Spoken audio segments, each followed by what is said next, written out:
Strap in and pull those belts up tight as the Sports Gambling Podcast Network presents the NASCAR Gambling Podcast. I'll wreck my mom to win a championship. I'll wreck your mom to win a championship. With all the news and the best bets for your NASCAR weekend. It refrains me from not beating the out of you right now because you asked me stupid questions. But since I'm on probation, I suppose that's improper to say as well. If you could talk about racing things, we could talk about racing things. Now, here are your hosts, Rod Villagomez and Cody Zeeb.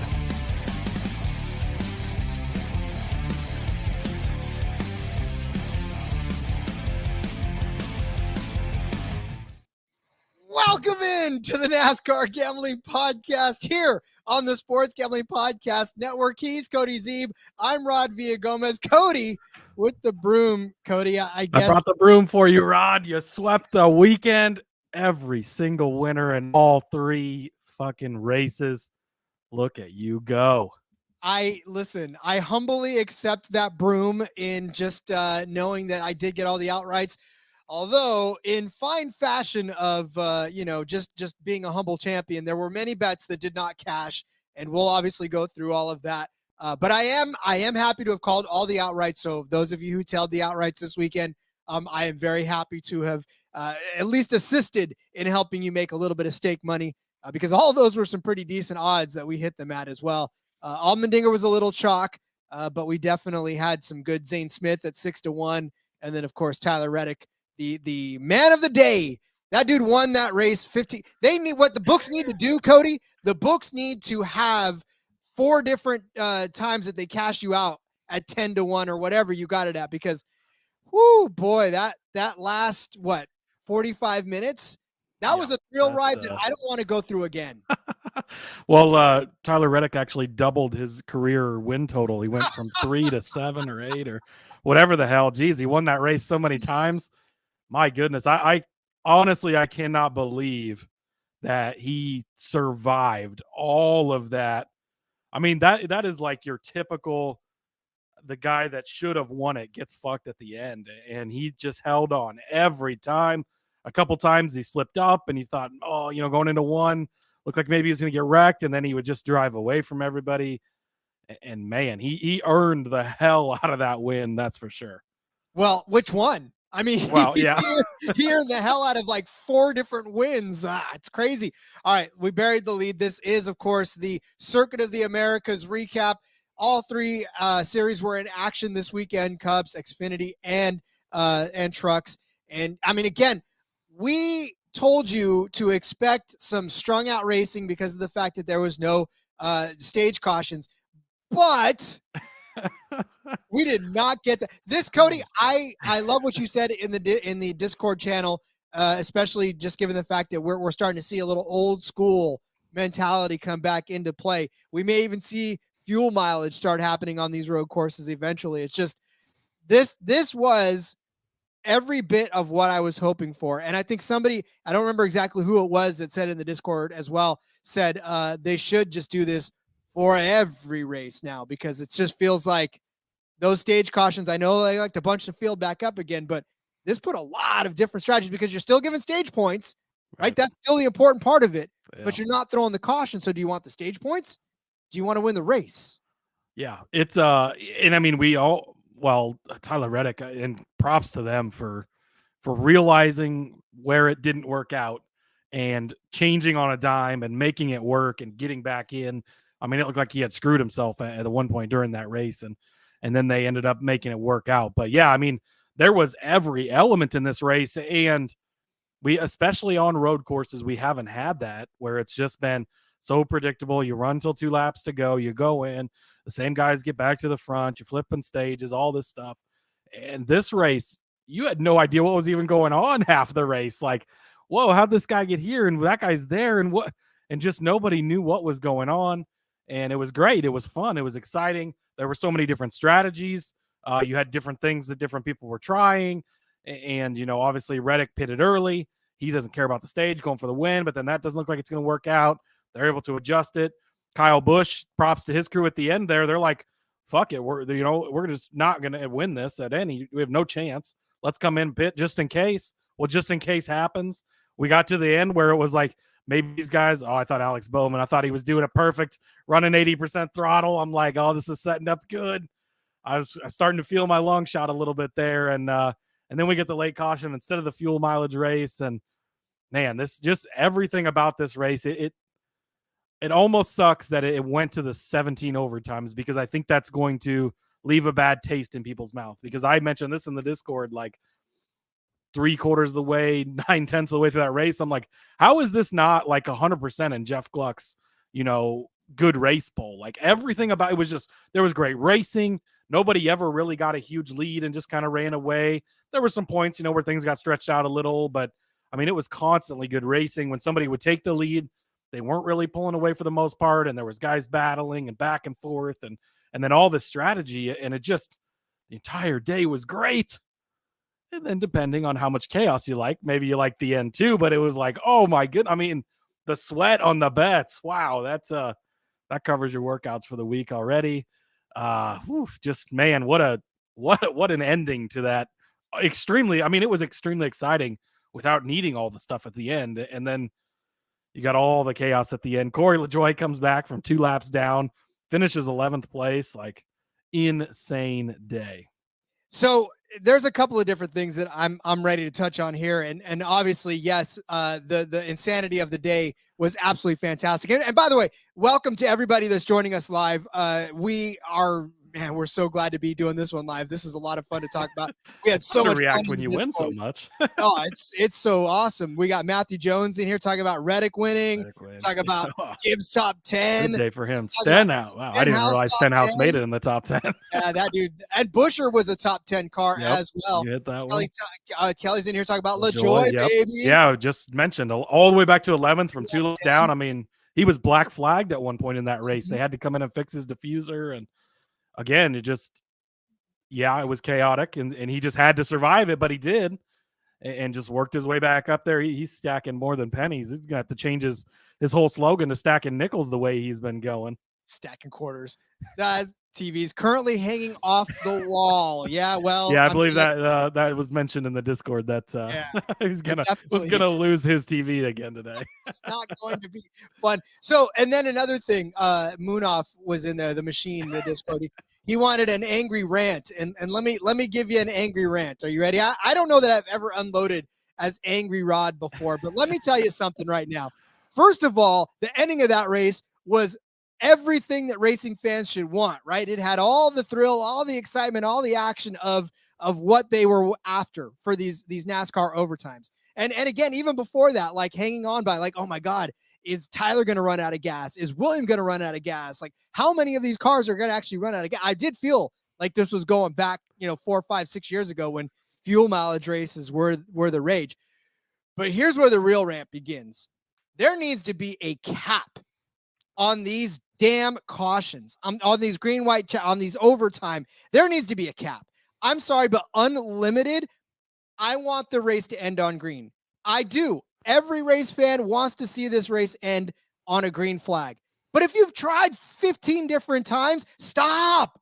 Just stop. The amount of carnage, the amount of just utter chaos that can be had in though, there is just no reason for any of that, especially when you full as hell know that in turn one, like there's just going to be everything happening around you. You need to stop.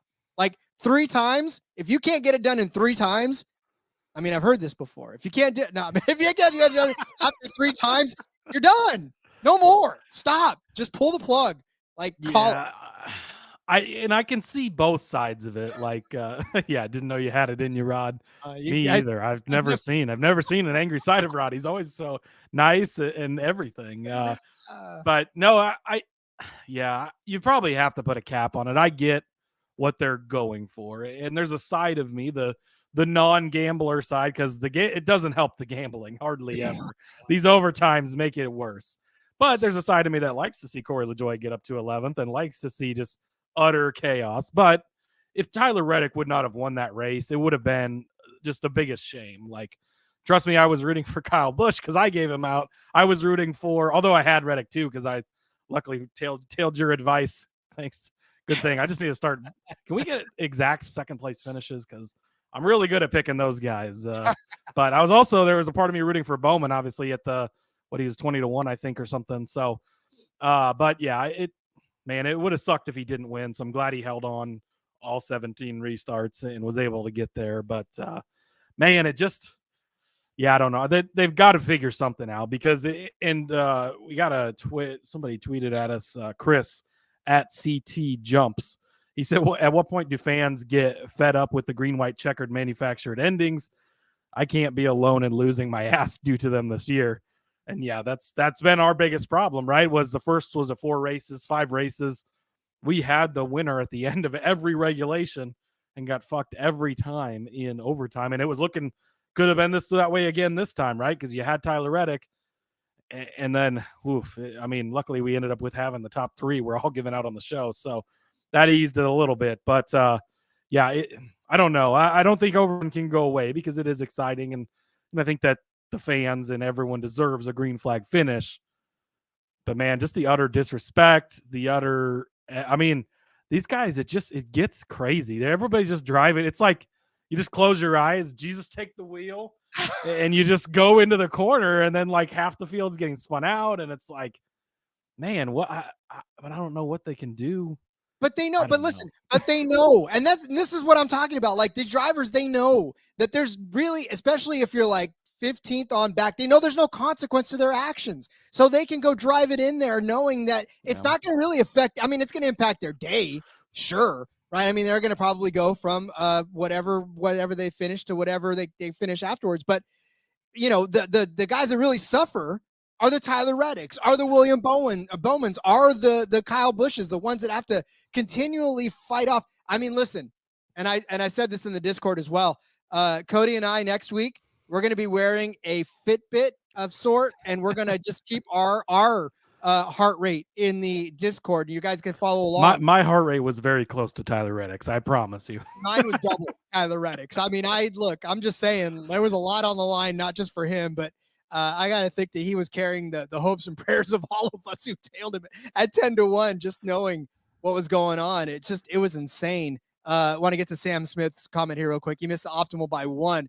Priest, man, that was a rough wreck for Priest. I felt bad for that guy. The DFS ride at the end there, I didn't enter a ton this weekend, but I went from at points I was winning a decent amount. One of the overtimes I looked and I was winning nothing. I ended up winning like $50. So I was like, okay, that's great. Like at the end, because when all the chaos settled, but it was an up and down day. With just guys going to the back, going to the front, everything. It was insane. And then obviously all the chaos at the end, out some guys and everything.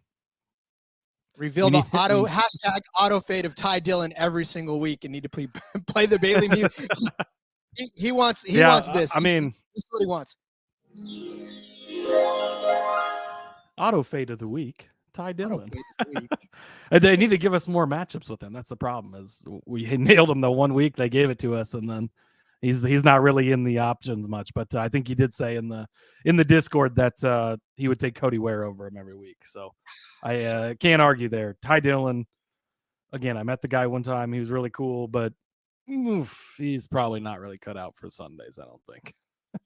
But listen, so who was? That was Tyler Reddick. That dude was he had rocket fuel and then some in that car, man. I don't know what it was, but. Well, and just so think about this, Tyler Reddick, obviously the best car, best driver all day, but there were people that were challenging him, like William Byron. Dude, this dude has showed up this year. Everybody's kind of, he's kind of been hanging at Hendrick and showing up, winning a couple races, but he looks for real. So it's going to be interesting to continue to watch if that stays. Bowman has looked good on this road course specifically the last couple of times, and a few of the other ones. Suarez hanging out there. Chastain, obviously, we know. And then Larson wasn't there all day today, but we know Larson's good. When Chase Elliott comes back, I think we're going to have there's 5 more road courses this season. And the Chicago street course, Rod. Oh my God, that is going to be the messiest race we've probably ever seen. But the other 4 road courses, I think we're going to have some epic battles. As far as, there's so much top talent and so many guys that have gotten so good at this.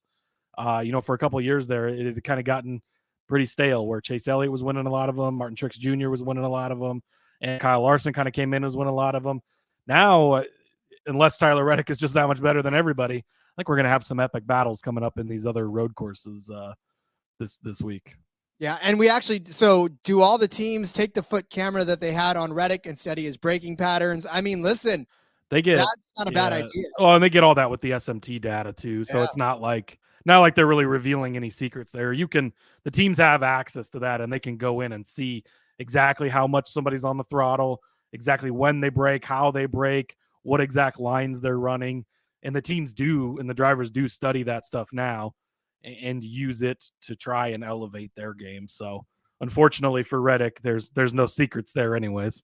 No, there's no way. Talk about, they said Max Papis is coaching. Wasn't he the guy on the radio that was? Yeah, I think you heard him a couple times. Yeah, come on there coaching him. So I mean, that's smart. Why not have these guys that have done it before? He was a road course ringer back in the day. And I mean, like we've talked about before, it's not just 2 races anymore, where a lot of people just didn't care, would just punt on those 2 races. It's 6 races in the season. That's a lot to get you towards the playoffs, to get you those playoff points, all that stuff. So it's props to him for bringing Pappas on. And obviously, I think you can see the results. I mean, he battled it out Saturday and almost beat Allmendinger. He battled it out today and at points had Tyler Reddick on the ropes at least. He's much improved, and multiple pole qualifying efforts on road courses now. That's going to be something to watch going forward too. So props to Byron. He's definitely getting there. Yeah, it's definitely, that was okay. So on an entertainment standpoint, that definitely was a fun race because it didn't get strung out. And even though there was like that first caution was like 20 minutes, that was unacceptable as well. I don't understand why that was 3 laps. I don't know if they just weren't ready for things to happen that quickly or what. Yeah, they were like, oh my God, lap 1, we don't know what to do. Oh, Jesus. But yeah, that was quick. You kind of knew at that point that it was going to be, we were going on the over with the cautions at that point, I think. We were in for one for sure. Yeah. No, but I loved the racing standpoint of it because it seemed like there was a lot going on the track the whole time. And just like you had mentioned, nobody really pulled ahead except for Reddick at that one point where it was like 5 seconds up on who was second place. It wasn't Byron, was it? Yeah, I think at that point it wasn't Byron. Chastain? It was I think it was Suarez. Might have been Suarez. It was Suarez. I think it was, yeah. Yeah, he was about 6 seconds up on Suarez, and that was when he started to really pull away. And then, of course, all the strategy played out. But you're absolutely right about Reddick pulling that strategy. That was a heady move. And in fact, I was even saying it. I think Reddick needs to pit with everybody else to get back on cycle, right? I said that in the Discord because I thought, what harm is that going to do him to get back on cycle when these guys are staying out till lap 24, whatever, right? I said, this is a perfect time for him to jump back in because he had climbed all the way back up to like 9th place at the time. And 9th place with the way he was running was a perfect spot for him to just go ahead and get back in. Slide right back in. Yep. Slide right back in. And thankfully that happened. And of course, the rest is history as he crosses the finish line in first. So, like I said, overall, the fact that there was stuff happening up and down the track just basically, was fantastic. And I for one, loved that and loved watching it. Now, Gordon, again, there were parts of it that I could have done without, but I think the race overall was good. Yeah. Kevin saying, can't believe Caesars had McDowell plus 140 versus Taylor. Almost didn't pay because of the crazy ending. Yeah. Taylor, though, listen. He was impressive. Did something, and then, of course, got caught up in it at the end. But, let's see. Dustin Long tweeted this out from Jensen Button. Jensen Button finished 18th and told his team after the race on the radio that Cup drivers are on it every second of the race. He also said afterwards that the race was a roller coaster, a whole F1 season in one race. I thought that summed it up pretty good. Like, it's such a different, it is so much different than F1. And obviously I think you can see that with how some of these guys perform and stuff. But yeah, Taylor was impressive. But then, like we talked about, when it gets to the beating and the banging that these guys aren't necessarily used to, that's where it comes into play. And I was impressed with his run throughout the day. But yeah, props to you on getting good value there. That's almost the thing. And I think at road courses, and we'll have to keep an eye on this going forward, if you get, because there were some crazy, I have to go back and look and see this morning, there were some crazy head-to-head prices. I think it was Gibbs and Cindric wasn't Gibbs like plus 300 or something, and Cindric ends up beating him, but only by 3 spots. So, if we're going to continue to have this late race chaos on these road courses, you might have to watch for these plus money bets. And getting a guy like McDowell, who we know can get solid finishes on road courses, does it all the time, against a guy like Taylor, who just had never had the experience, although he was in a great car. And so I think that kind of propped him up a little. But it ended up being a good cash for you. So nice job finding the value there.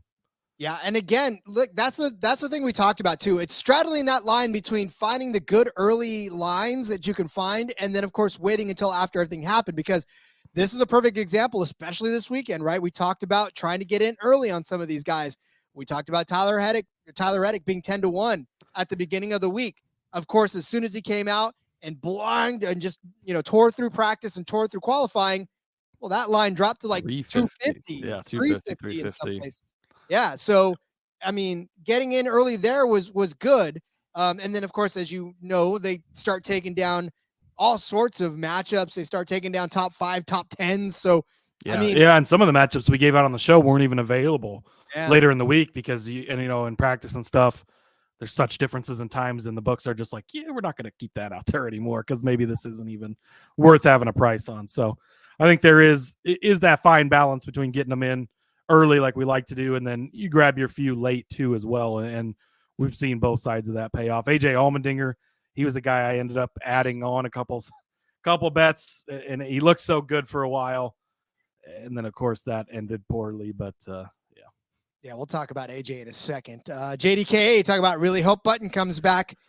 Great guy, great personality. That was a fun little ride to watch him go around. Seemed like a good dude, yeah. Yeah. Right, you didn't take him so right on getting in early. The only reason I didn't take him is because it was max 350. Yeah, I know. It was not, Yeah, when you go from having somebody at 10-1 and then they drop all the way to 350, it's tough to pay that. And I mean, we almost saw it not work, right? He had the pit strategy that almost didn't work for him. 47 overtimes later, maybe he wasn't going to end up winning it, but luckily he still did for those of us that had him. But yeah, it's real tough when a guy drops that much to still get in on him. And then to that point, though, we had a question from at Scotty P rather at Fantavert, FANTAVERT on Twitter, talking about he's limited to one book and he really only has truck winners, Xfinity winners, and a few matchups. So, trying to have a winning week using those limits, it's really what it is. And it comes down to, Scott, is just trying to locate the value early. And of course, we're always open in the Discord to answer any of those questions that you have as far as the early value. And if it's just one, if you're very limited in what you can pick, I know it's difficult picking the outrights every week because, I mean, we don't always have weeks like this where we hit all 3 outrights, and it's sometimes a crapshoot. And especially on super speedway tracks or on tracks we're really unsure about, it's not always easy to hit the outright. And we always talk about it on the show. It's not how you can make a living by just trying to hit the outright every single week. You got to identify other bets. So listen, if you are one of those folks out there that are limited to one book or really have very few options at your disposal, please feel free. If we don't talk about a particular matchup on the show, or if you're trying to locate some good value on a potential outright, let us know, because we are here to help no matter what. And we will try to identify what you have at your disposal, because again, we can't cover everything on the show for everybody, but by and large, if you give us a question in Discord, we can definitely dig into it a little deeper. And, getting in early is key on outrights, especially if you're trying to live and die by the outrights, because as we've just seen after practice, after qualifying, if everything goes right, you're screwed. And if everything goes wrong, then we can help you find some value in those guys that maybe slipped as well. Yeah, and I mean, yeah, it just sucks if you're limited on your options like that. I know a few people that it's very, very limited. A lot of times you don't get the top 5s, the top 10s, and those are a lot of the ones we hit that can save us if we do miss the outrights and stuff. So yeah, you just have to work around it, unfortunately, and find out where you're getting your value. The head-to-heads are a lot tougher to hit, it seems like, a lot of the times. Sometimes we find some some pretty mispriced ones like Jimmy Johnson versus Ty Gibbs. Jeez, what a joke. We'll talk about that in a few, but sorry, Rod, that's the one I'm going to make fun of you on. But Follow me on Twitter at RJ Villagomez. Thanks for joining us, everybody. Oh, wait. But no, it just, and so you have to kind of just attack it differently because you don't have all the options, and maybe just stick to one or two outrights instead of throwing a bunch in there, and then try and find your matchups that work and go with that. And yeah, like Rod said, hit us up in the Discord or wherever. We're more than happy to answer those questions because we know not everybody gets the same options. Every state is completely different. Some states have different options than other states, it seems like. We have some Canadian listeners, some listeners in other countries. Their things are totally different. And so it's different for everybody. So definitely hit us up, and we'll help you as much as we can, at least for that. But yeah, that's a tough situation to be in. I know JDK is one that uses 365 a lot. It says takes a while to get stuff, but come race morning, they got stages, 1 and 2 matchups, group winnings. Yeah. So sometimes it does take a while. But again, if it does take a while, or if the matchups change a lot, right, then we will definitely be happy to field some of those questions in the Discord, because obviously as matchup changes, obviously our opinions are going to change. But a lot of times, if you listen to the show, right, you can sort of get an idea, an instant idea of who we like. So, you can kind of say, okay, well, they like this guy, they're pretty high on this guy, then it probably means he's going to finish better than this guy, or, it just, whatever you can take from what we give you. Because when we talk about the folks that we like a lot, more often than not, we got a couple of bets on them. So, that just means that we definitely think they're going to perform better, especially if you hear somebody in a top 5 and you kind of look for a mismatch in that. So there's a lot of different ways, but of course the ultimate answer, Cody, like we said, get in the Discord. We'll help you. Yep. Yeah. And I wanted to touch on Samuel Smith mentioned, Suarez getting docked 25 points and $75K like Gibbs received in Texas for the pit road tomfoolery. If you didn't see it after the race, Suarez was not happy. He actually bumped into Chastain on the cool down lap, his teammate, and then drove into Bowman hard as they were getting on pit road. And then he had exchanged words with both drivers after the fact. And so Suarez was very not happy, but we've seen NASCAR set this precedence. You had the Denny Hamlin thing a couple weeks ago. Like Samuel said, the Ty Gibbs thing from last year, specifically on pit road, because there's so many people milling around. You have media people, crew members, officials. There's a lot of things that can go wrong when these massive stock cars are bumping and banging into each other. And if somebody's not expecting it, you know how it is. You get hit and the wheel turns, whatever the hell. So yeah, I would expect at least a fine, possibly some points as well for Suarez. We'll obviously comment on that once it comes out. Usually it take a day or two, Tuesday or Wednesday. I would think we'll know on that. But I would imagine NASCAR will definitely review that incident and go from there, because they're not going to allow that stuff to happen. Yeah, there was a breaking news story that literally happened as Reddick was about to grab the checkered flag, so I missed everything after that. So when I caught it back up again, they were basically done. So I was like, oh man, I was a little disappointed. I didn't even get to see Reddick celebrate because they had just cut to a breaking news story as soon as I was like, doggone it. So yeah, I didn't see too much live. I was out to dinner. I was out. My wife's family was in town. Of course, we had to go out to dinner, and they waited as long as possible, but we had to get out eventually because otherwise the kids get crabby.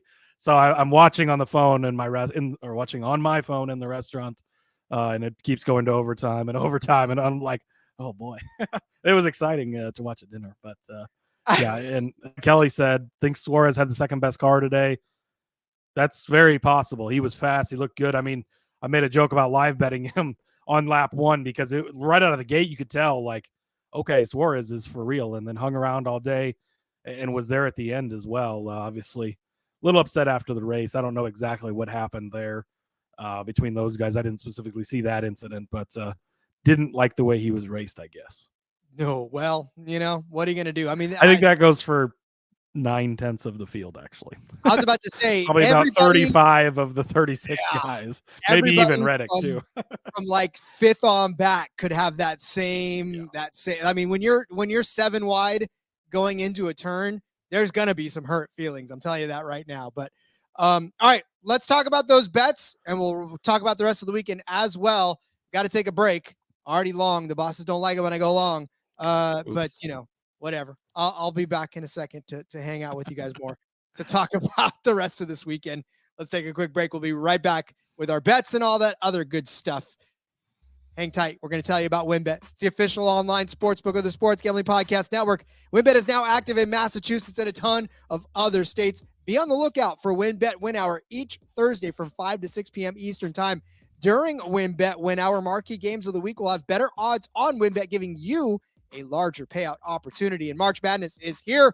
So many ways to bet on the big dance. Sign up today to receive a special offer. Bet $100, get $100, limited to state availability. And of course, for our DGens only, if you hit the biggest long shot parlay of the week, you're going to get a $1,000 free credit.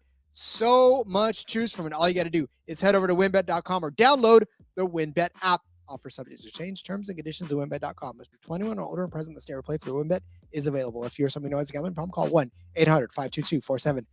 Are you looking to hang out with Sean and Ryan at Stadium Swim and watch the biggest golf tournament in the world? Of course you are. You can win a 3-night stay at Circa Las Vegas to hang with the guys. Contest is completely free to enter, just like everything else at the SGP. You can just go right now to sportsgamblingpodcast.com/golf party. And if you don't win the contest, you can still get a discount on the room using promo code SGP15. The Final Four watch party is going virtual. Hang out with the guys on the YouTube channel for the entire Saturday of Final Four action, live bets, prize giveaways, and so much more. Subscribe to youtube.com/sportsgamblingpodcast and tune in on Saturday. All right, since it's still fresh in our mind, we will go through the bets that we placed today for the Echo Park Automotive race there at the COTA Circuit of the Americas in Austin, Texas. Again, it was a pretty good day because we hit the outright, but some of our other bets did not fare quite so well. Although, Cody, you did nail the winner of stage 2 to win the race. You called take both. You said take both the winner of stage 1 to win the race or the winner of stage 2. We did get one of those. Did get one of them. So yeah, winner of stage 2 was plus 325. Somebody pointed out on the Discord as well that it had gone up actually later in the week. It was at like plus 4 something. So we thought it was mispriced and would go down, and it went the opposite direction, which was weird. Winner of stage 1 would have hit as well because Reddick was leading early, but then he decided to pit instead of.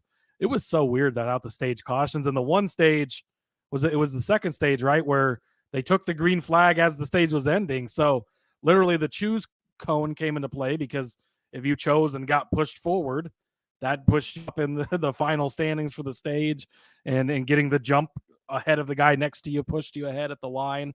That was all very strange and interesting and different. But yeah, I mean, I feel like both these were very good value. Plus 350, plus 325. You could have easily hit both. I mean, and then there at the end, you had Byron and Reddick battling it out. If either one wins, you were going to hit one of these, one way or the other. So ended up working out pretty good. So yeah, happy with that. That was a good way to kick off the card. Yeah, tripling up, that is never a bad thing, especially on a track. And we told you that you probably expect. Now, granted, we did say that we expect to see people kind of pull away, but the leader was the leader for a better part of the race. It wasn't like they pulled away, but they still stayed in the lead. It was definitely hard to pass the leader. That much I will say. You very much had to set yourself up for it, and obviously we saw what Reddick was able to do the whole time. My first bet was, it was good through the whole first stage, and then later in the race he had a pit problem and then was just subjected to the mayhem and all of the nastiness that happens in the back of the pack, and that's AJ Allmendinger as a top 3 car, which he was for a lot of that first stage, looking good, looking like he could hang with the leaders. And if he would have not had that pit problem and mired him back in 12th, 11th, something like that.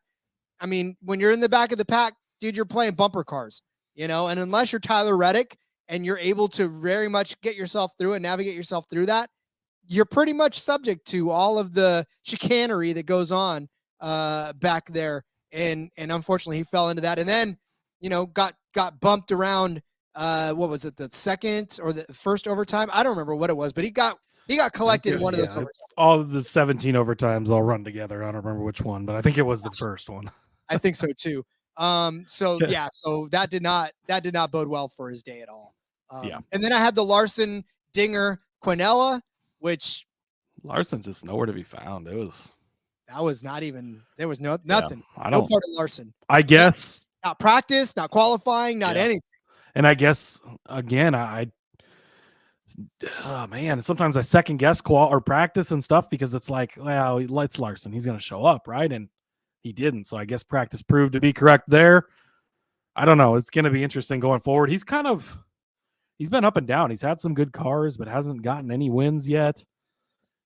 Been interesting. It's going to be interesting to see when he kind of gets that figured out. But I had him as a top 5 at plus 135. I felt like there was great value here because I thought he would be the best car. I thought he would be the tops of the thing.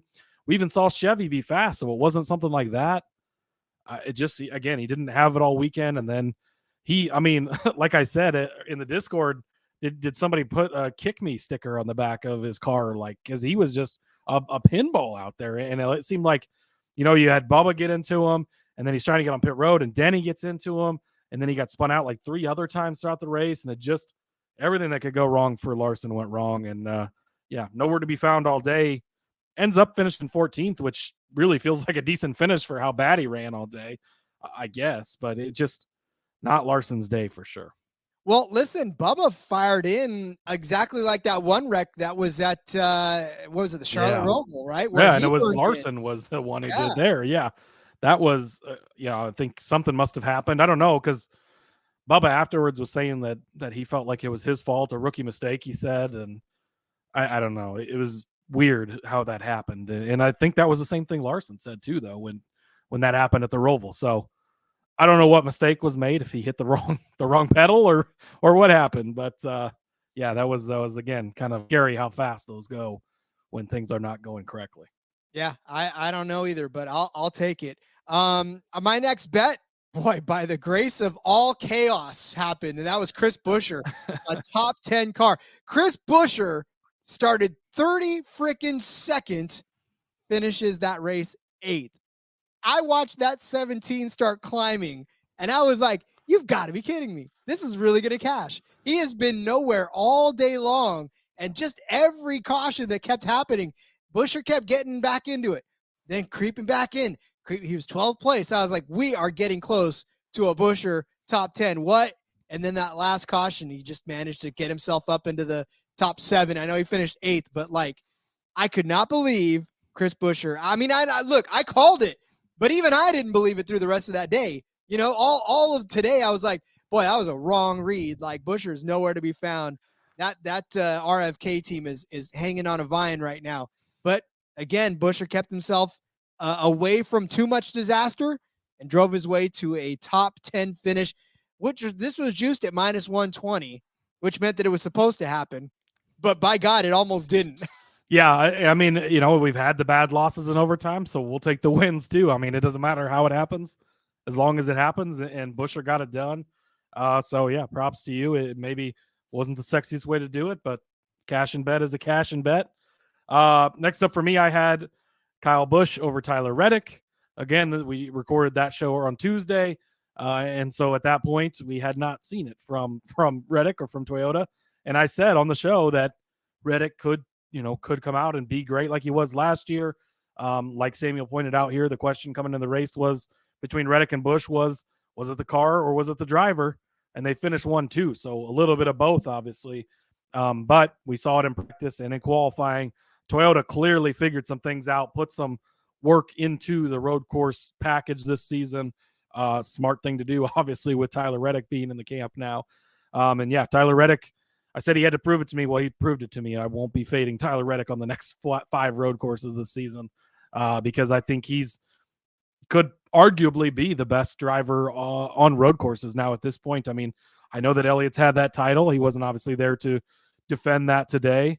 But Reddick has looked good. I did see Bob Hawkers tweeted this out as well. In the last 25 races, the driver with the most wins over those 25 races, Tyler Reddick with 4 wins.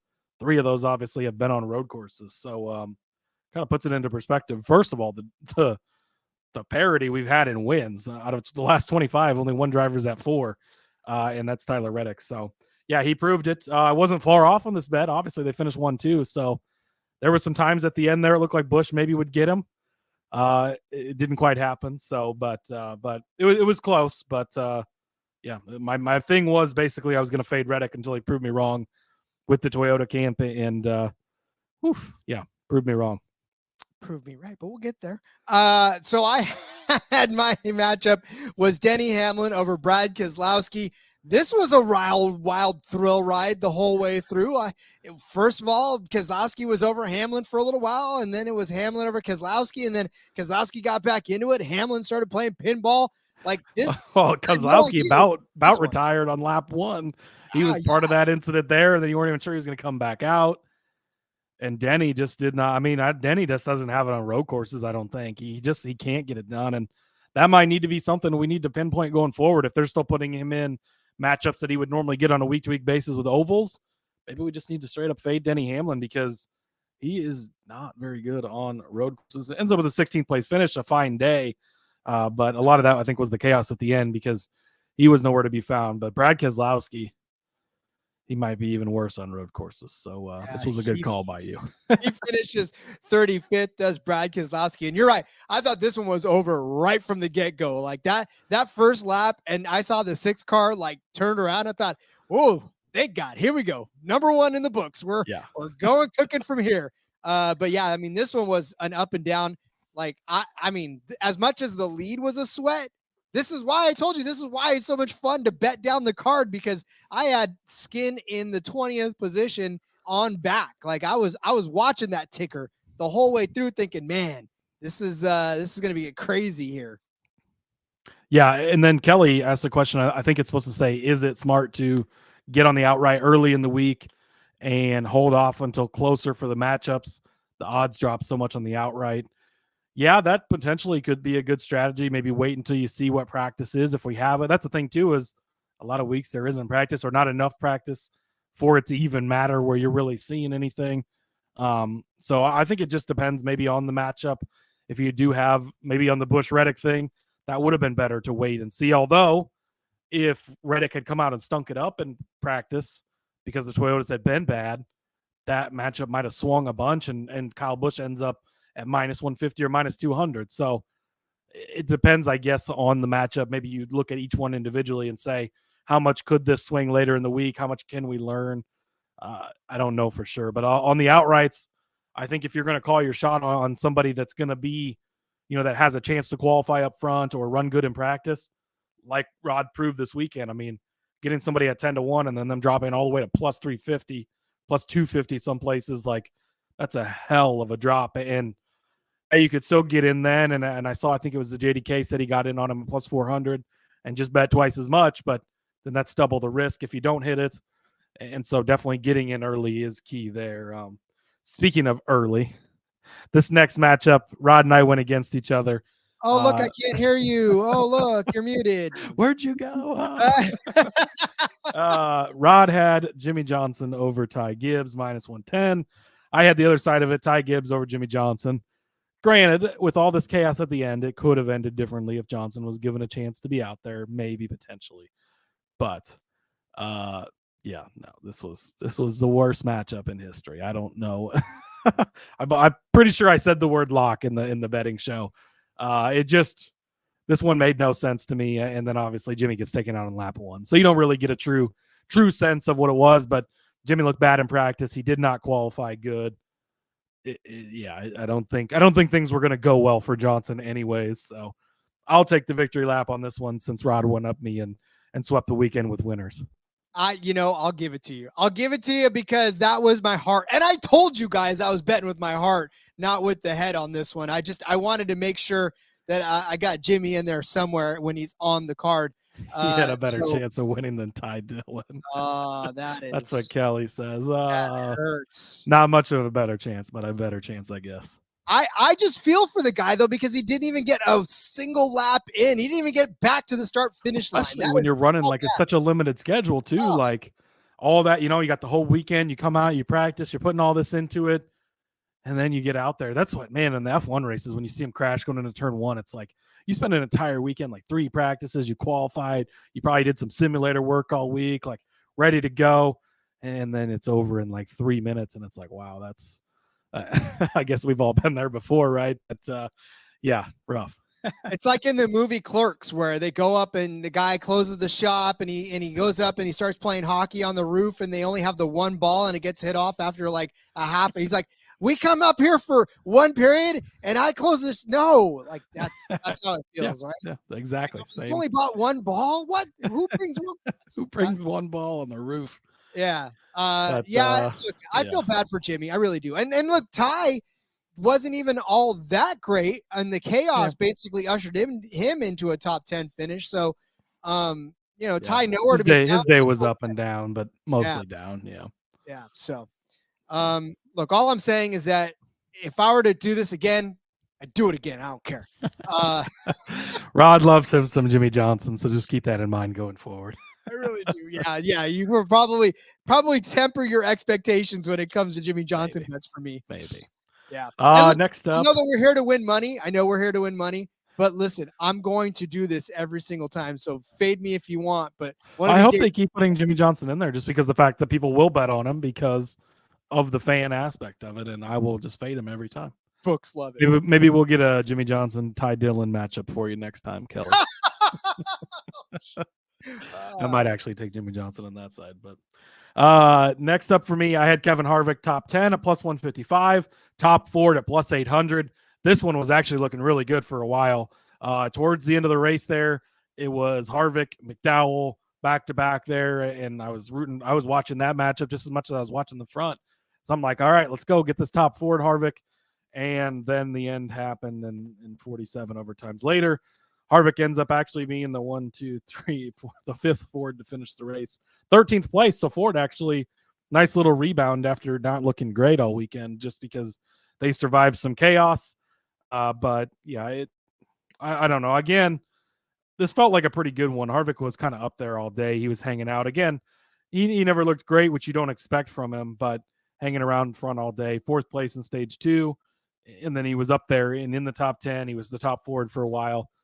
And I mean, once again, like we said, once you get to these overtimes, all bets are off at that point, because just any shit can happen. And that's what happened with Harvick.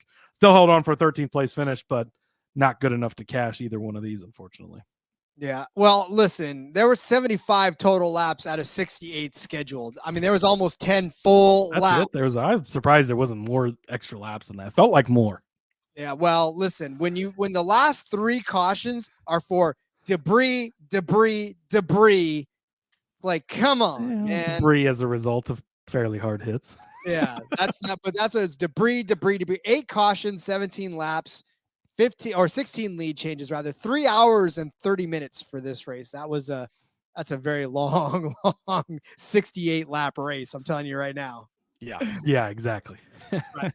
All right. Well, I had the winning car over 30, right? 30 or more at plus 225. Obviously, that one hit. I was banking on the fact that the 45 car would get across the finish line and would double dip on a winning car number. Cody, I'm not one to necessarily take victory laps, but this winning car thing's kind of working out for me, huh? Hey, man, I'm sorry for going against you, because I think I gave out a tally site bet later in the week that was not this, and it didn't hit. So big surprise there. Rod, when it comes to the F1 pit stops, when it comes to the numbers, you get it almost every time, it seems like. So don't ever argue with Rod on those, because, you seem to have that formula figured out very well. And plus 225, very good value. And there was a couple guys. I mean, Suarez was in the mix. Bowman was in the mix. All guys over that 30 number as well. So there were plenty of guys up there that could have won that race and still cashed this one for you. And again, if you do have all the options available to you, if you're able to shop around, you get things like this. These are those great bets that help you hedge. If we ended up not hitting the winner there, if William Byron would have ended up winning that race, we wouldn't have hit, and this one wouldn't have hit either. But some of these types, like that one, like the winner of the stage 2 wins their thing in the race, like those are great ways to either hedge or help you build on a good hit, stuff like that. So I think these bets are just as important, if not more important, than the actual winner bets sometimes, because it is hard to hit the outright winner. Rod didn't make it look hard this week. He hit all three, but it is hard to, especially when you get this kind of racing and this overtime stuff. It's hard to predict the winner a lot of times. Yeah, I'm second telling place, you you predict second place. I could do that all day. I do that every week. But the actual winner is tough for me. I did not have the heart for those last 4 restarts. I just did not. It was not fun. Anyways, rough. I'll breeze through my winners quick. I had Kyle Larson. We talked about him. Didn't show up. Kyle Busch. Larson was at plus 650, by the way. Maybe next time we get to a road course, he'll be priced higher just because he sucked at this one. That would be ideal because then you could get on him again, but we'll see. Kyle Busch plus 800. This was a good one. Again, not the best day ever, but he continually found a way to put himself in position, especially in all the overtimes. I mean, didn't have enough for Reddick. Reddick really had it, but had somebody else gotten into it. I mean, Chastain was almost getting up there at the end. I could have seen him going up and taking out Reddick and Busch being there to get it. And then Bowman, same thing, 20-1. Again, for the guy running in the top 5 all the end of this race, like should never have been priced at 20-1. And we hit Bowman, or did we hit Bowman? Was it did Bowman win this year? Yeah, no, he hasn't won. No, yet. Bowman has not won this. But year. We've almost hit Bowman. I was thinking of Austin Hill. He was the 21 we hit. But Bowman, we've had it 20-1 or plus multiple times, and each time he's been very close to winning, even though it doesn't hit. When you have a 20-1 that's really close, makes you feel good because there was multiple times he could have easily won that race at the end there. These guys get tangled up. He punches through there or whatever. So, again, I feel like there was really good value on that. Larson, just obviously the big swing and miss from me. He just didn't show up this weekend. I got nothing. I mean, there's not really much more to break down than that. It just nothing went Larson's way this weekend. Yes. So my Probably winner, the worst Hendrick car all weekend. yeah, Which, when Jordan Taylor's in one of the Hendrick cars, is that's somewhat concerning, I guess. it really is. My outright winner, some guy named Tyler Reddick. I don't know. I think he ran the race. I think he finished. And he won 6 times. So, that too. Oh my God. Like, I honestly, like I said, what I loved, and I'll say this before we go to break because we got to go take a quick break after this. But what I loved was that the first time around, that first restart that he had, he was on the outside, right? Or he was on the outside. And it almost didn't work out for him to where he just he would have even fallen back to 4th or even 5th place in that instance. But he hung tight and kind of stuck around in the top. But he learned every single time after that. And once he got the lead, he was able to stay on the inside track. And he almost lost it again. I mean, he did lose it again to Byron. He had to get it back. So he chased down the lead so many times in this race. It just was unbelievable. That was a fast car. I mean, again, William Byron was fast too. Those guys were setting track records in qualifying and in practice like almost every other lap. So the fastest 2 cars were dueling it out there for a while. Unfortunately, Byron just could not hang on to that edge. What's funny is I'd watched Top Gun Maverick with my daughter this weekend, and I was just thinking to myself, about Maverick's aggressive maneuvers and Reddick basically holding out the cockpit just like Maverick was the whole time, fighting those. When they're showing his footwork and what he's doing in the car, like that is just so impressive. And those guys don't get a break. Like there's not a second to, okay, stretch your hands out for it. Like it is just the whole time you're working your feet and you got to do it perfectly and lifting his foot up so quick every time he shifts, and just hitting it perfect every time. He put on a master class today. And yeah, props to you getting in on that early, calling him out. You only gave out 1 winner. I gave out 3 and missed them all. You gave out 1 and spot on. So props to you, Rod. You killed it this weekend. I just, like I said, I loved how he did it. I loved how he came out and did it. It was just I'd seen something out of him in the last couple races that I was just very much impressed with. And obviously he was too. So, all right, we're going to step away. We're going to come back. There was a truck and an Xfinity race. We will quickly go over the winners from that one as well. 2 highly entertaining races in the weekend as well. So we'll come back with more of that. Let's tell you about Underdog Fantasy because we're also brought to you by Underdog Fantasy. Underdog Fantasy continues their March Madness College Pick'em. It's a great way to get in on the action, especially if your bracket's been busted since day 1. Plus, Underdog Fantasy has your favorite college basketball player props and great NBA and NHL daily games. Head over to UnderdogFantasy.com. Use the promo code SGPN for a 100% deposit bonus up to $100. That's UnderdogFantasy.com, promo code SGPN. Hey, if you're watching us right now on YouTube, thank you. We are so happy you're here. We're so happy you're joining us. Cody's got the broom, but you can only see it if you're watching us on YouTube. Such a quickly growing channel. We're enjoying the fact that we're seeing you guys out there. Thank you for joining us live right now that we're here. For those of you who stuck around, joining the conversation, we see you. We're talking to you. We're happy to do so, and we're happy to continue to do so. So go ahead and hit that subscribe button, like these videos, comment, hit the bell, do all the stuff that the bosses tell me I got to tell you to do in order to keep this channel growing. And yeah, just continue to love us, and we'll continue to love you in return. And what they love, Cody, is winning races or winning money off of the people that win races. And we did a little bit of that this weekend as the Truck Series tore into the opening night of the weekend at COTA. We were so disgusted with the books for offering what they offered on the truck races, and yet we still managed to salvage some pretty decent bets out of this. Yeah.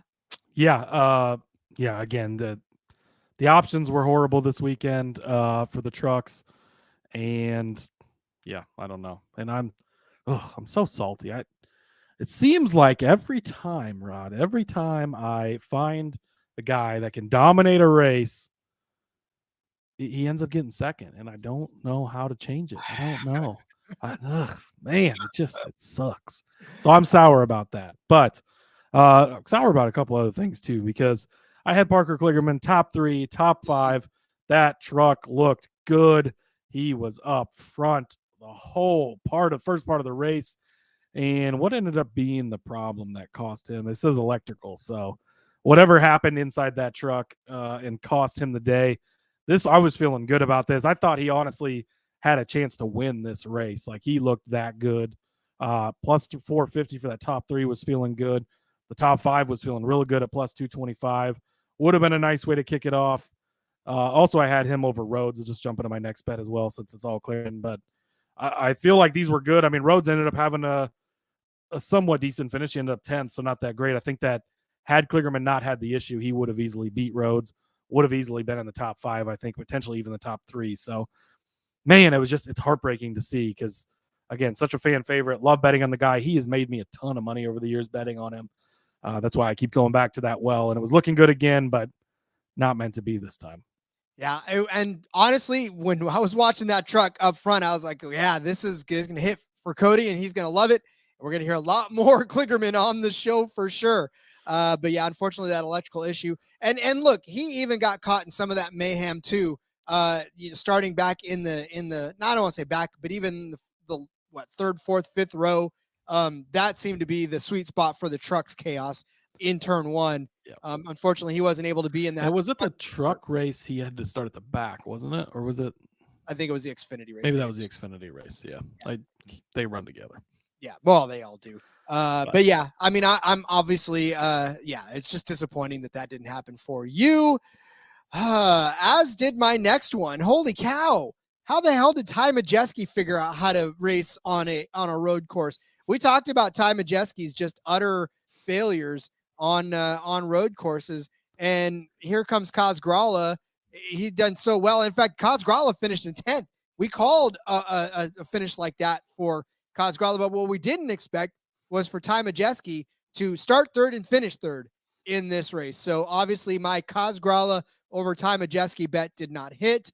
And it wasn't even real. I mean, Kaz Grala was rolling in front of Majeski for a while, in fact, in this one. But Majeski just continued to find his way back up front. And I think pit strategy had a lot to do with that as well. But Ty Majeski worked his way to a 3rd place finish. But Kaz Grala, hats off to him. He ran a hell of a race. He started 10th, finished 9th. Rather, I said 10th place finish, but he ended up starting 10th and finishing 9th. So not a bad day for Kaz, but definitely not the day we needed out of him to beat Ty Majeski. Yeah, I mean, just props to Ty. He had limited starts, and then the starts he had, they weren't great. And so we were just kind of rolling with that. Came out, qualified 3rd, and then really stuck around the front all day. 2nd in stage 1, was out of the stage in top, or out of the top 10 in stage 2, but I think things were kind of getting shuffled around at that point. And then, ends up with a nice solid third place run. So it just again the track record had not been there, but he put it together. Yep. And I'll roll on to my next bet since you already rolled on to yours. And then mine was Christian Eckes as a top 5 truck. And boy, let me tell you, at the start of this race, we were like outstanding because guess where Christian Eckes started? In 5th. But boy, he got bounced and then he ended up suffering suspension problems. Only ran 31 of the laps. He did lead 3 of those. He won stage 1. He won stage 1. But unfortunately, the gods were not in our favor in this one. And just, he had such a bad luck in this race. I don't know what the odds ended up being before the race, but after he qualified so well, I doubt you were getting this value before the truck race. So I think it was a good bet, great value. And again, things didn't quite pan out with him ending up suffering some problems. I had Stuart Friesen also as a top 5 at plus 400. He finished top 5 in stage 1. Does that count? Yeah, well, I mean, he was looking okay until he got rammed into. Yeah, again, he was one of the casualties of getting run into. Started 15th, finished 14th. But I mean, again, he was 4th in stage 2. But other than that, I don't know that this one really had that many legs throughout the day. It was kind of disappointing. Unfortunately, Friesen has had a rough start to the season. That's going to have to be something we're going to have to keep watching over the next few weeks because they don't start to get things turned around. I don't know. We're going to have to lay off him, I guess, or something. But, rough. Yeah. No, I mean, and for Stuart Friesen, like I said, I watched that truck get banged and beaten and the bed was just dented all over the place. So I felt bad for him right from the get-go. Quickly, Will Brisky says, nice job, Rod. Made me some good money this weekend. I have Rod's broom right here. Thank you, Will. I'm glad that we'll be eating some steak this weekend. But I will say, let's cool the bets for the next couple of weeks because I'm on a heater now. But I'm just saying, got to keep it rolling. We're going to Richmond, and guess what? What was it? 25-1. You hit Richmond in the fall with Kevin Harvick. Sure did. All right. So we're just gonna keep it rolling. Just I won't even be on the show. No, I might be on the show just to be like, yeah, what Rod said. Yeah. I'll wait. I'll let Rod fill out all the bets first, and then I'll just copy him. You're just going to kiss my ass all weekend. That's all there is to it. Hey, you swept the whole weekend. They kiss Kyle Busch's ass when he wins all 3 races, right? This is true. Rod Villagomez won all 3 races, so you got to kiss your ass too. I also hit this bet though, and that was Ross Chastain over Corey Heim. Why did this turn out to be more of a sweat than it needed to be? I'm telling you right now, how many places, Cody, did Ross Chastain beat Corey Heim by? Just one, Rod. Just one. But man, I way underestimated Chastain. I mean, he came out as the fastest qualifier, was running really well up front. I mean, looked like he maybe was going to be the guy to beat.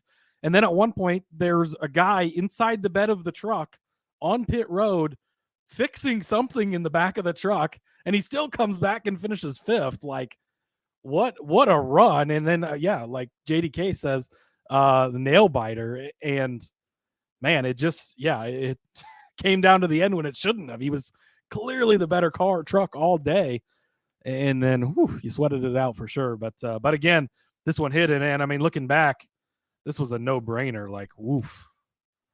It was a no-brainer from the start, but again, this is why we race the race, right? It's not raced on paper, it's raced on the track, and Corey Heim had a hell of a shot to come out. We didn't know why this bet was even there.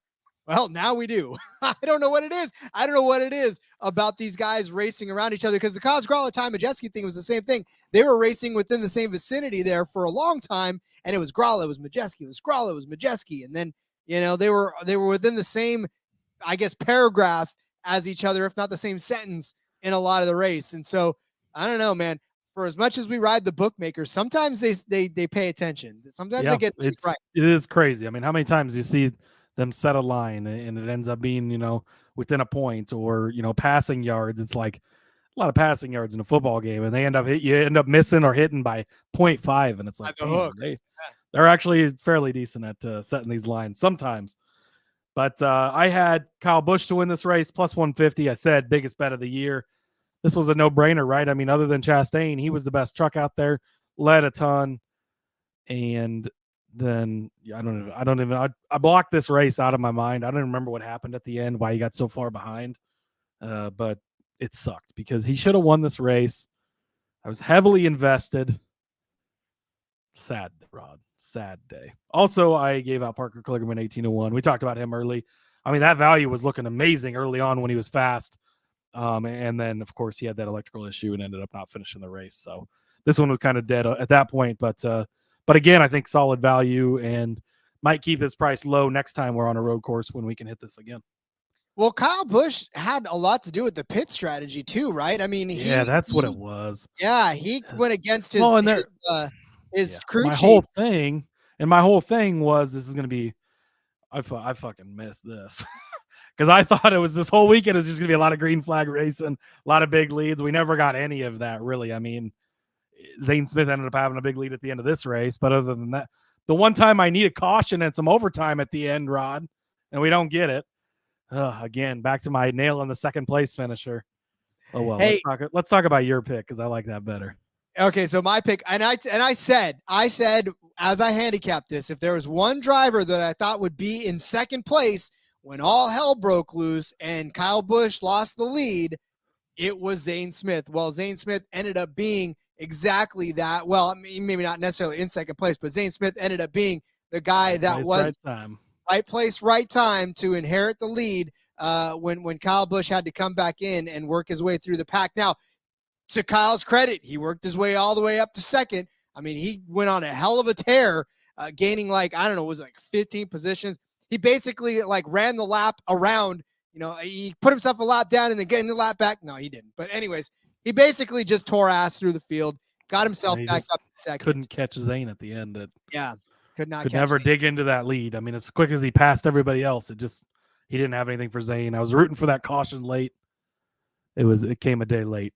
Look, nobody had anything for Zane. Zane finished 5.4 seconds in front of Kyle Busch, and that was a very healthy lead. Zane was running those last 15 laps with basically just green in front of him and nothing behind him. So there was only 3 cautions. Oh, which, by the way, our fun little side bet, right? Our 3.5 cautions on the day. There was 3 cautions. How is there less cautions in the truck race than there was in overtime in the cup race? Bro, don't even ask me. Don't even ask me. That was crazy. But yeah, this 42 lap race took an hour and 51 minutes, 9 lead changes. Like I said, the margin of victory just over 5 seconds on the day. Zane Smith did win this one at a nice little 6-1 clip. We definitely liked that for sure. Look, here's the thing. That truck race, I think it was a great start to the weekend because I said it too in the Discord. These guys were paying attention to everything that was going on with all of these races. Now, granted, there's a lot more chaos in the Cup race, but the crew chiefs were taking notes on pit strategies, on everything that was going on. Just a wealth of knowledge to be had, and so you saw that play out in the Cup race, especially. It did that. It played out. All right, Cody, should we move on to the Xfinity race real quick? Let's do that. I like my bets there better. Yeah, me too. Go for it. Let's start out with your first bet. Okay, well, Sammy Smith, top 5 plus 400, and this one hit. Again, he's had speed early this season, impressed on the road courses last season, despite not always getting the finishes. Kind of just hung around all day. I mean, he was 9th in both stages, up there when it mattered at the end. Nice, solid 4th place finish. We'll take that. And I think Sammy Smith, a guy probably going to be talking about a lot as the season goes on. I think he's quickly making a name for himself, and he's going to continue to do so. And just plus 400. That's nice and easy. This one actually paid more than the winning driver paid to win. So I'll take it. No, and that's the thing too. We did definitely find value in that one because I told you that the chalk was going to be the chalk this weekend. So glad that we found one that paid more. This one would have paid more if everything would have shuffled out the right way. So close. I know Justin Allgaier as a top 3 car. Well, he was a top 5 car, but he was not a top 3 car. And look, for Allgaier's credit, man, he fought through a lot of garbage over the course of the race. Just did not seem to find. I mean, he finished what was it, 7th in stage 1, and really it was good, looking good for him. But all those pit strategies started to play out, and then Allgaier got kind of caught in the mix, beaten and banged a little bit. He did start 8th, which made you feel good, but unfortunately, just did not manage to finish in the top 3. But he did fight his way back up to a 5th place finish, so that was impressive. Yeah, I to be honest with you, I did not see a ton of this race. I've mostly watched parts of it and saw the highlights. So, but yeah, an impressive day by Allgaier. So close to hitting that top 3 for you. I had Parker Kligerman to win a group. He did not win the group. I had him in the top 5. He did not hit the top 5. What happened to Kligerman in this race, Rod? Because he did not finish well. He finished 31st. Yeah, it After was starting. He qualified 5th. This was the race he did have to go to the back. I think they had to change his brakes or something. No, that was exactly. That was the truck race. Yeah. Yeah. This one was the one he didn't. Yeah. Yeah. He but just third place in stage 1, so that was positive, and then it was negative from there. Yeah. No, it was just a matter of pit strategies again for all of these cars, and then of course he had troubles. He had pit trouble as well. Just sort of not had a good day altogether. His truck day got worse, basically, is all that ended up being. Poor guy just couldn't put it together. And what are you gonna do? That's when a day bites you, a day bites you.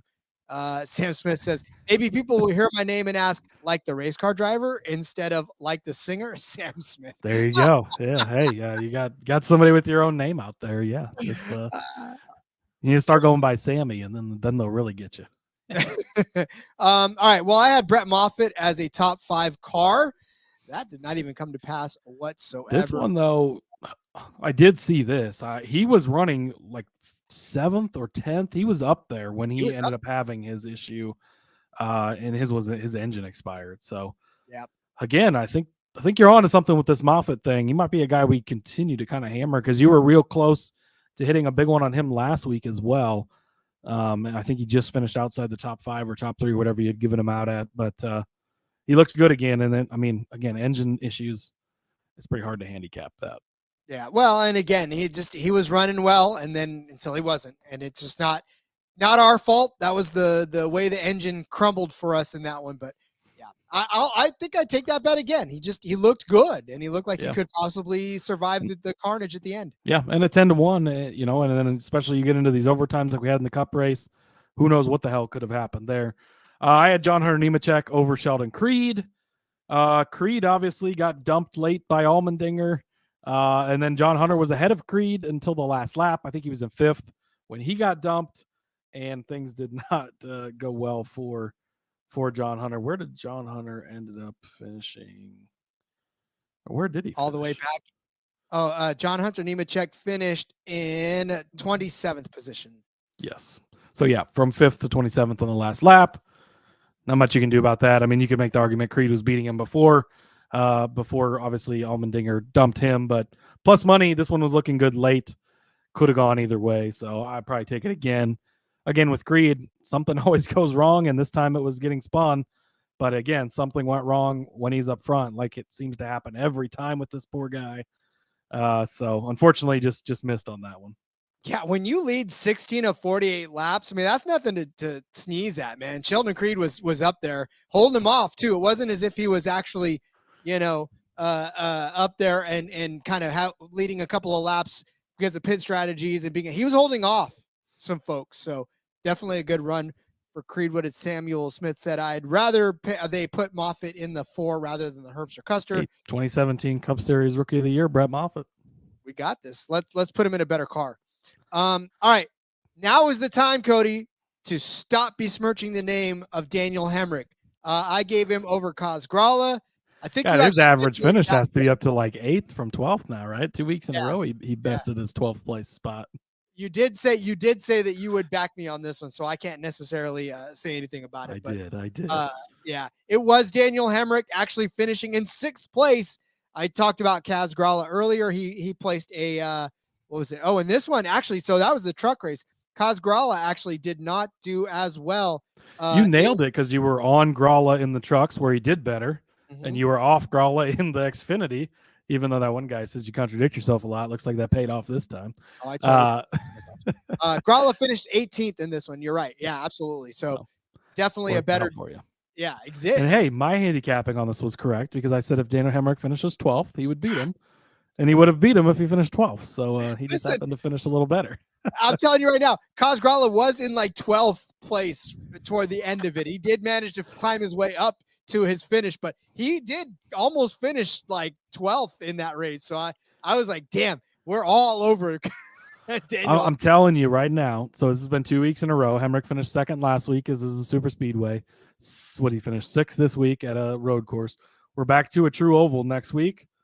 Daniel Hemrick's going to finish in 12th place. I'm telling you, if you could find an exact finish at 12th place, just bet on it because that's where Daniel Hemrick will be. We're going to put odds on that ourselves. We're going to handicap that ourselves. Next up, we had the same matchup here. We both had Austin Hill over Cole Custer. I think we called this one right because Custer, again, just nowhere to be found. I'm actually still looking for Custer. He's in 32nd. 32nd. Last car that was not out of the race. So we nailed this one, Rod. Unfortunately, Austin Hill's engine expired very early, and he finished 37th. So the handicapping was right. I mean, Hill would have clearly been better than Custer in this race, and you got him at plus money. This was a deal. It just did not end up well because Hill, I mean, he was only a couple. I don't have how many laps he ran, but it was not many, and his engine expired very early. Hocevar went out before him with the transmission, and then Hill's engine gave up, and his day was over, and unfortunately, so was this bet. Yeah, Hill ran 13 laps of this race before his engine gave out, but he was around the front. He was closer to the front than was Cole Custer. And look, Cole Custer spent a little bit of time in and around the front as well. But again, with the pit strategies playing out the way they did in this race in particular, too, there was a lot of different strategies playing out, and Custer didn't necessarily have the type of car to play the types of games that everybody else did. So, yeah, if Hill would have continued on, he would have probably been jockeying for, I don't want to say the win, but at the very least, a top 3. Why not? He has every other race this year. This is true, too. So also, Riley Herbst now 6 for 6 over Custer so far this year. So he's making his case. Sorry, Samuel Smith, but he's making his case for that number 4 car, I think. All right, and then we both had the Gibbs over Byron part of this one. Close on this one. We were close. Very close. Byron, I mean, again, impressed today as well on Sunday, but impressed on Saturday as well. He had a real chance at the end to beat Allmendinger after Dinger dumped Creed. He got in front of him, and then he just, I think, made one small mistake, and Allmendinger, of course, being the veteran he is, was going to pounce on that and did. So, yeah, I mean, Gibbs, we just thought that this was kind of his series, and he still proved to have a good day, obviously finishing in third, but Byron kind of impressed. Again, I think that with them finishing back-to-back, getting the plus side of things here, the plus odds side of things was probably the right way to go, even though it didn't work out this time. Yeah, no, I agree. I would have, and Byron just came out of nowhere.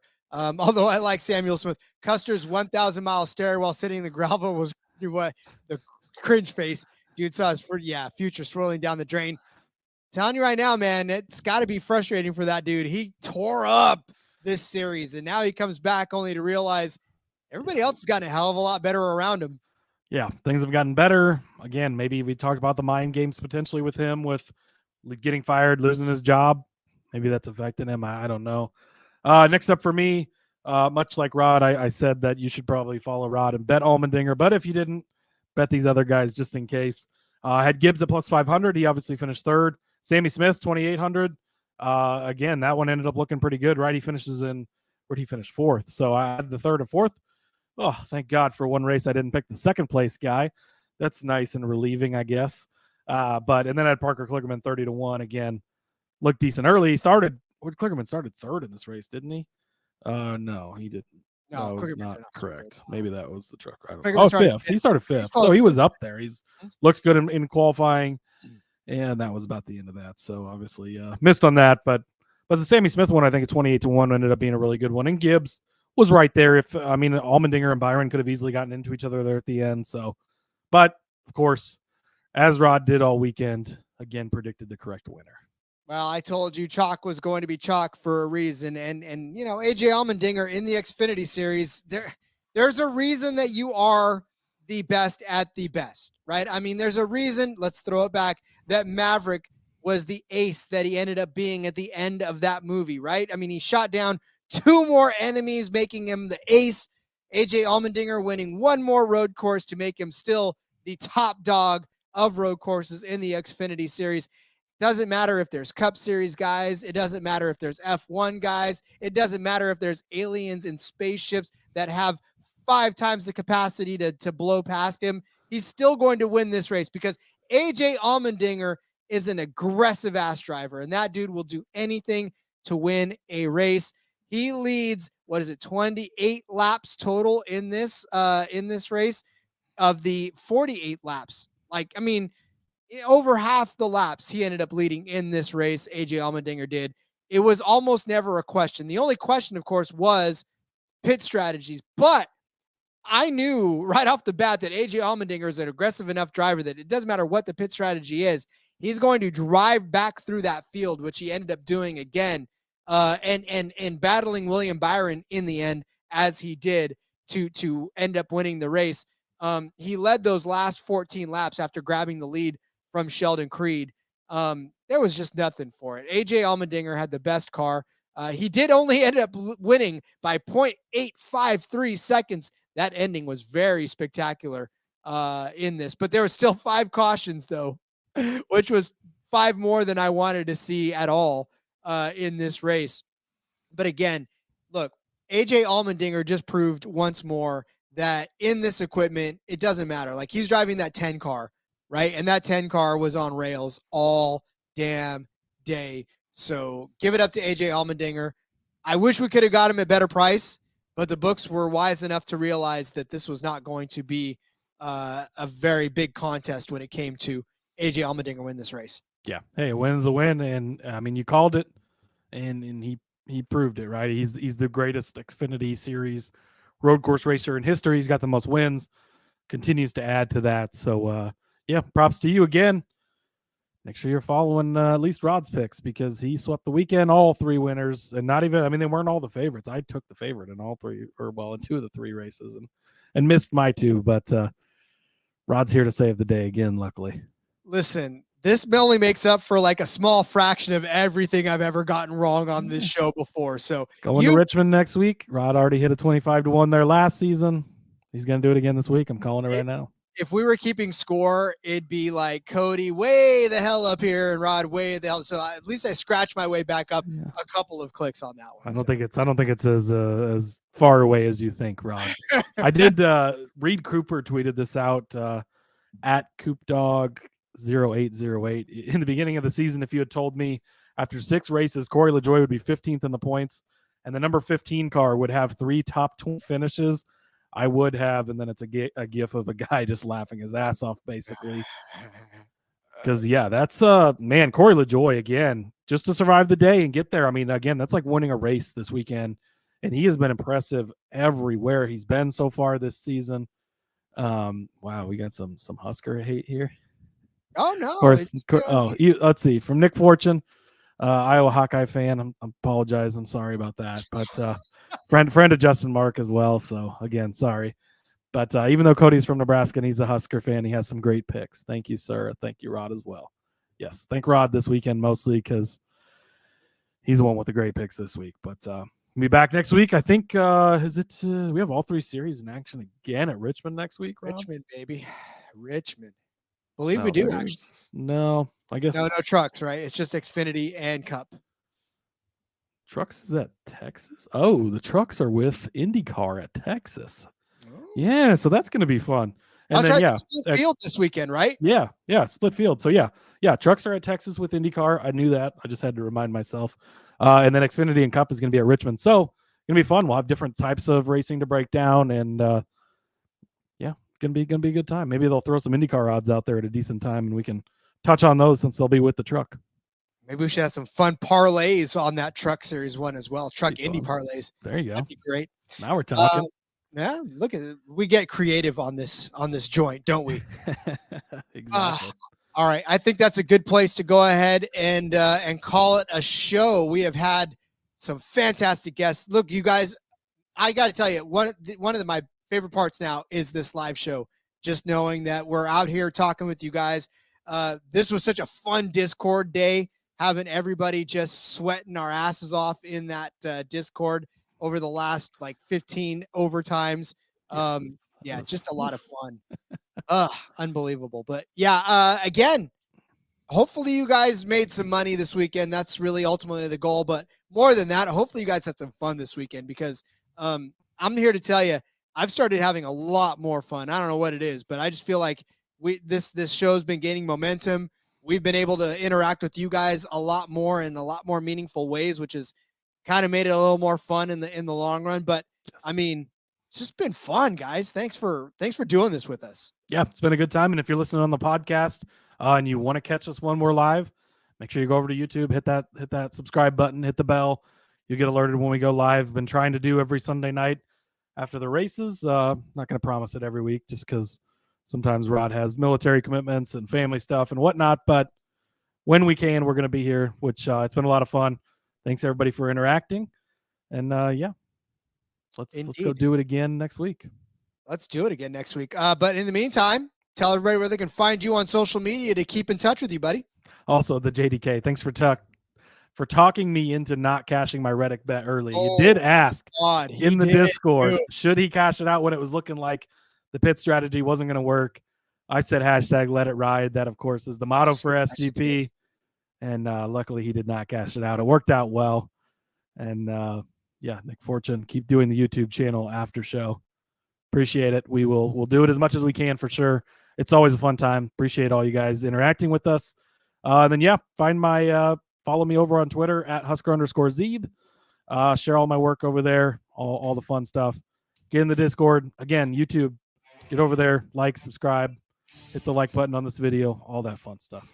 Yes, sir. Again, we don't like pandering for your attention, but we love the fact that you give it to us. Does that make sense? Follow me on Twitter at RJ Villagomez. Link in the bio to everything I got going on, whether it is here, whether it is in between media. Catch us on the back road coming up on Thursday. We're going to break down all of this craziness, talk about Tyler Reddick and all the glory that is that win from the weekend.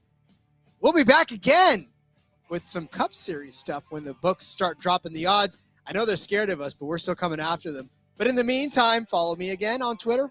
Join the Discord. We'll continue to talk. We'll see you on the next episode. Until next time. I'm going to go do my best impersonation of Rod to end this video here. He's going to end the video on a sweeping note. Let's go racing and let it ride.